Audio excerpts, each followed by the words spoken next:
Hello student, myself Sarode Nita Panduranga, Department of Environmental Science, TC College, Baramati. Our paper code is EVS 1202. Our paper title is Fundamentals of Environmental Biology 2nd. Now we study second unit, that is the unit 2. Topic is Basis of Ecosystem Classification. या युनिटमध्ये आपण classification बघितलं इकोसिस्टीमचं classification म्हणजे काय आणि various types of ecosystem are studied in this unit. Introduction. The ecosystem is a structural and functional unit of ecology where the living organisms interact with each other in their surrounding environment.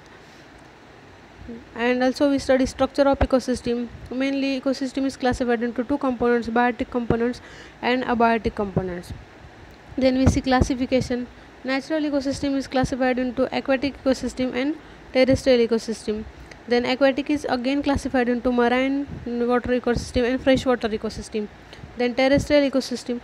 Terrestrial is again classified into forest ecosystem, desert ecosystem, grassland ecosystem and mountain ecosystem.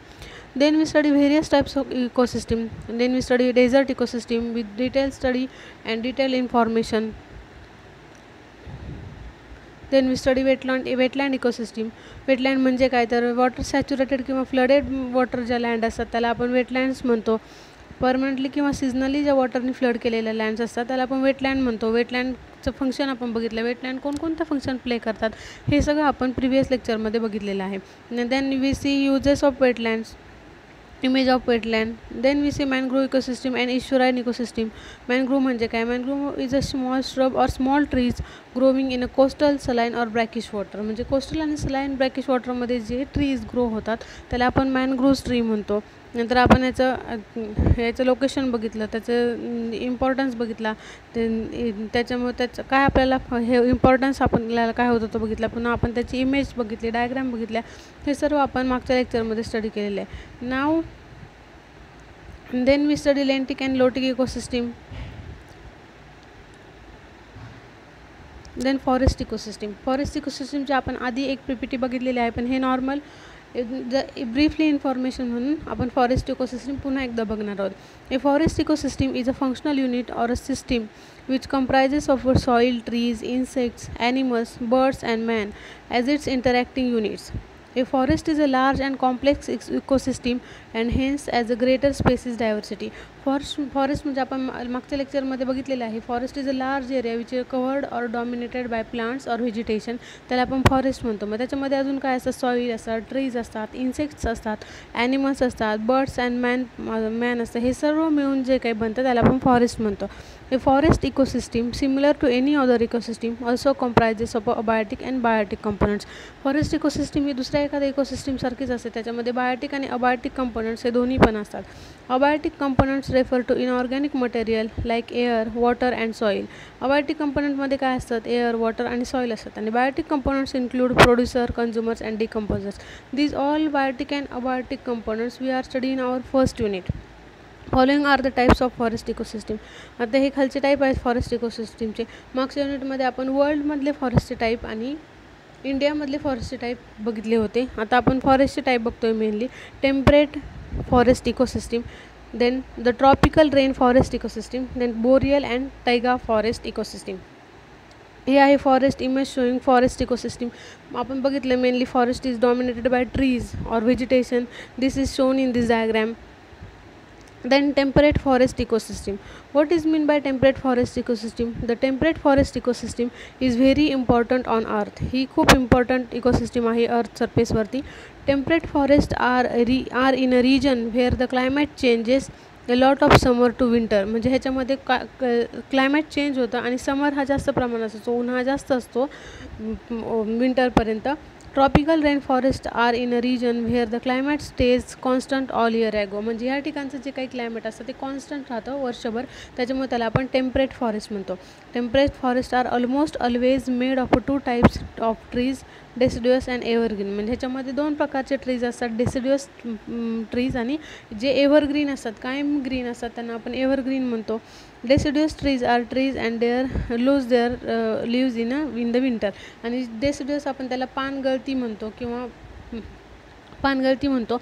आणि ते त्यांचे जे काही leaves असतात डेसिड्युअस ट्रीजचे, ते विंटरमध्ये loose होतात किंवा खाली पडतात, गळून पडतात. त्याला आपण डेसिड्युअस फॉरेस्ट म्हणतो. हे आहे temperate forest ecosystem. Then we see the tropical rain forest ecosystem.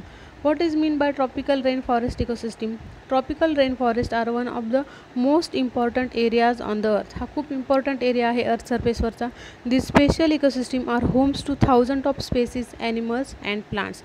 ही जी काही इकोसिस्टीम आहे ही अशी स्पेशल इकोसिस्टीम आहे, ती खूप साऱ्या ॲनिमल आणि प्लांट्सचं होम आहे. Contrary to popular belief, rainforests are not only densely packed plants but are also full of tall trees that form a ceiling from the sun above. म्हणजे ह्याच्यामध्ये खूप सारे ट्रीज आणि डायव्हर्सिटी आपल्याला बघायला भेटते. ह्याच्यामध्ये खूप सारे प्लांट्स असतात आणि जे काही सनलाईट आहे पेनिट्रेशन ते या ट्रीजमध्ये जास्त प्रमाणात होतं ट्रॉपिकल रेन फॉरेस्टमध्ये. The ceiling keep smaller plant from growing. Areas where sunlight can reach the surface are full. म्हणजे ह्याच्यावरचा जो काही सरफेस असतो हा फुल्ली कवर्ड असतो. म्हणजे आपण फॉरेस्टचं डेफिनेशन बघतानाच बघितलेलं आहे की जो काही फॉरेस्टचा पार्ट आहे तो फुल्ली डॉमिनेटेड और कवर्ड बाय ट्रीज और व्हेजिटेशन ऑफ इंटरेस्टिंग प्लांट्स. हे झालं the tropical rain forest ecosystem. Then we see boreal और टैगा फॉरेस्ट इकोसिस्टीम. टैगा हे एक बायोम आहे. याचा स्टडी आपण नेक्स्ट युनिटमध्ये करणार आहोत. नेक्स्ट युनिटच्या सिलेबसमध्ये 3rd युनिटच्या सिलेबसमध्ये आपल्याला टैगा फॉरेस्ट आहेत, त्यामध्ये आपण त्याचा डीप स्टडी करणार आहोत. पण नॉर्मली त्याच्यामध्ये टाईप्समध्ये फॉरेस्ट आहे म्हणून आपण हा फक्त बघणार आहोत. द बोरियल फॉरेस्ट और taiga forest ecosystem is a continuous green belt or of conifer and deciduous trees that encircles a large portion of a northern hemisphere. हे फॉरेस्ट कुठे सापडतात तर हे नॉर्मली नॉर्दर्न हेमिस्फिअरमध्ये सापडतात आणि याच्यामध्ये कोनिफेरस फॉरेस्ट असतात. मेनली कोनिफेरस फॉरेस्ट म्हणजे काय, ते ज्याचे प्लांट्स की ज्याचे जे काही लीव्ज आहे ते कोनसारखे असतात. कोन म्हणजे ते उतरत्या खाली डाऊनवर्ड डिरेक्शनला आलेले असतात. का बरं तर स्नो वगैरे त्याच्यावर पडून ते खाली पडावं किंवा त्याच्यावरती स्नो साचून राहू नये म्हणून ते कोनिफेरस फॉरेस्ट हे नॉर्मली नॉर्दर्न हेमिस्फिअरमध्ये सापडतात. In north America the boreal forest stretches across most of the northern Canada to Alaska. म्हणजे हे कुठं अलास्का आणि नॉर्दर्न कॅनडामध्ये जास्त प्रमाणात सापडतात आणि हिमालयामध्ये सुद्धा कोनिफेरस फॉरेस्ट हे जास्त प्रमाणात सापडतात. हे झाले 3 मेनली टाईप झाले फॉरेस्ट इकोसिस्टीमचे. पहिला आहे temperate forest ecosystem. Then we see the tropical rain forest ecosystem. इथे रेनफॉल हा मॉडरेट असतो किंवा जास्त असतो म्हणून याला ट्रॉपिकल रेन फॉरेस्ट इकोसिस्टीम म्हटलं जातं. Then boreal and taiga forest ecosystem हे नॉर्दर्न हेमिस्फिअरमध्ये सापडतात आणि याच्यामध्ये मेनली कोनिफेरस आणि डेसिड्युअस ट्रीज हे जास्त प्रमाणात असतात. Then we see oceanic ecosystem. What is meant by oceanic ecosystem? Marine ecosystem are the largest of Earth's aquatic ecosystem and are distinguished by waters that have a high salt content. Marine ecosystem म्हणजे काय तर mainly ही एक largest ecosystem आहे अर्थची. Aquatic इकोसिस्टीममध्ये आपण बघितलं होतं क्लासिफिकेशनमध्ये की त्याचे 2 टाईप पडतात. पहिला टाईप आहे फ्रेश वॉटर इकोसिस्टीम आणि दुसरा आहे मराईन वॉटर इकोसिस्टीम. आता ओशनिक इकोसिस्टीम ही मराईन इकोसिस्टीममध्ये ॲड होते आणि ह्या इकोसिस्टीममध्ये वॉटरमध्ये हाय सॉल्ट कॉन्सन्ट्रेशन असतं. म्हणजे सॉल्टचं जे काही कॉन्सन्ट्रेशन असतं ते हाय असतं, त्याला आपण ओशनिक इकोसिस्टीम म्हणतो. This systems contrast with fresh water ecosystem which have a lower salt content. म्हणजे फ्रेश वॉटरपेक्षा हे कॉन्ट्रास्ट असतं, ऑपोजिट असतं फ्रेश वॉटरपेक्षा. फ्रेश वॉटरमध्ये सॉल्ट कॉन्सन्ट्रेशन असतं आणि मराईन वॉटरमध्ये किंवा ओशनिक इकोसिस्टीममध्ये सॉल्टचं कॉन्सन्ट्रेशन हे जास्त असतं. Marine waters cover more than 70% of surface of the earth. म्हणजे 70% जो काही पृथ्वीचा भाग आहे तो मराईन वॉटरनी किंवा ओशनिक वॉटरनी व्यापलेला आहे. And account for more than 97% of earth's water supply and 90% of habitable space of earth. म्हणजे 100पैकी जर धरलं तर 97% हा जो पार्ट आहे त्याचा तो अर्थच्या सरफेसचा हा ओशन सिस्टीमने व्यापलेला आहे. Marine ecosystem includes nearshore system such as the salt marshes, mud flats, seagrass meadows, mangroves, rocky intertidal system and coral reefs. म्हणजे मराइन इकोसिस्टीममध्ये कोणत्या स्पेसिस सापडतात, नियरशोर सिस्टीम असतात त्याच्यामध्ये, सच ॲज कोणत्या तर सॉल्ट मार्शेस असतात, मड फ्लॅट्स असतात, म्हणजे एक चिखलामधले जे काही ऑर्गॅनिझम किंवा प्लांट्स आपण म्हणतो त्याला मड फ्लॅट्स म्हणतात. सी ग्रासेस असतात, सी ग्रास मेड्यूज, नंतर मॅनग्रूव्ज आपण बघितले ते पण टायडल एरियाजमध्ये किंवा ओशन इकोसिस्टीममध्येच आपल्याला फाउंड होतात. देन रॉकी इंटरटायडल सिस्टीम असतात. And coral reefs are also contain various or large amount of biodiversity. They also extend outward from the coast to include offshore system such as a surface ocean, pelagic ocean water and deep sea, oceanic hydrothermal vents and seafloor. म्हणजे ह्या जे काही term आहेत offshore सिस्टीममधल्या ह्या सर्व surface ocean, पेलॅजिक ocean म्हणजे ह्या सर्व आपण ओशनमध्ये आपल्याला बघायला भेटतात किंवा मराइन वॉटर इकोसिस्टीममध्ये आपल्याला बघायला भेटतात. Marine ecosystem are characterized by the biological community of organism that they are associated with their physical environment. म्हणजे मराइन इकोसिस्टीम हा त्याचं मेनली कॅरेक्टर काय आहे तर बायोलॉजिकल जे काही कम्युनिटी आहे ऑर्गॅनिझमची ते असोसिएट केलेले असते त्यांच्या फिजिकल इन्व्हायरमेंटबरोबर. म्हणजे ते त्या ॲडॅप्टेशन दाखवतात. म्हणजे तिथले जे काही ॲनिमल्स आहेत, प्लांट्स आहेत, त्यांच्यामध्ये ॲडॅप्टेशन असतं की ते जास्त सॉल्टचं कॉन्सन्ट्रेशन असतं, ते सॉल्ट ॲब्झॉर्ब करून ते पेनिट्रेट करू शकतात किंवा ते फिल्ट्रेट करून स्वतः त्याच्यामध्ये सर्वाईव्ह होऊ शकतात. म्हणजे त्यांच्यामध्ये ते ॲडॅप्टेशन असतं. ही आहे ओशन वॉटर इकोसिस्टीमची डायग्राम आहे. याच्यामध्ये सनलाईटवरून पेनिट्रेट होतं. नंतर वन सेल्ड ऑर्गॅनिझम आहे. देन श्रिम्प लाईक क्रिएचर्स आहेत मॅग्निफाईड.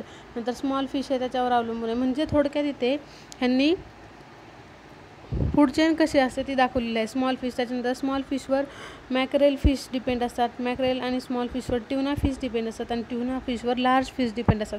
म्हणजे ही जी काही डायग्राम आहे ही ओशन इकोसिस्टीमचं स्ट्रक्चर दाखवते किंवा ओशन इकोसिस्टीममध्ये जी काही फूड चेन आहे ती त्याच्यामध्ये दाखवलेली आहे. ही झाली overall ecosystem. In this, each and every ecosystem plays an important role in the surviving or protecting or conserving the earth surface. म्हणजे प्रत्येक इकोसिस्टीम आपण बघितली, आपण बऱ्याच प्रकारच्या इकोसिस्टीम बघितल्या. त्याच्यामध्ये आपण टेरेस्ट्रियल बघितली इकोसिस्टीम, टेरेस्ट्रियलमध्ये फॉरेस्ट इकोसिस्टीम आपण बघितली, ग्रासलँड इकोसिस्टीम आपण बघितली. म्हणजे ज्या काही इकोसिस्टीम बघितल्या प्रत्येक इकोसिस्टीमचं तिचं असं काहीतरी स्पेशालिटी आहे किंवा त्या इकोसिस्टीममध्ये सर्वाईव्ह होणारे ॲनिमल्स हे स्पेशल आहेत, प्लांट्स हे स्पेशल आहेत. म्हणून ते प्रोटेक्ट आणि कॉन्झर्व करणं ही काळाची गरज आहे किंवा नीड आपण म्हणतो. त्याच्यामुळं खूप साऱ्या गव्हर्मेंट इन्स्टिट्यूट किंवा खूप सारे NGOज या सगळ्या इकोसिस्टीम प्रोटेक्ट करण्यासाठी वेगवेगळ्या पातळीवर किंवा वेगवेगळ्या लेवलवर कार्य करतात. Now in today's lecture we have to study forest ecosystem and oceanic ecosystem or marine ecosystem. Forest ecosystem is classified into 3 types: temperate forest ecosystem, tropical and taiga. Regarding to this, if you have any question, please ask. Thank you.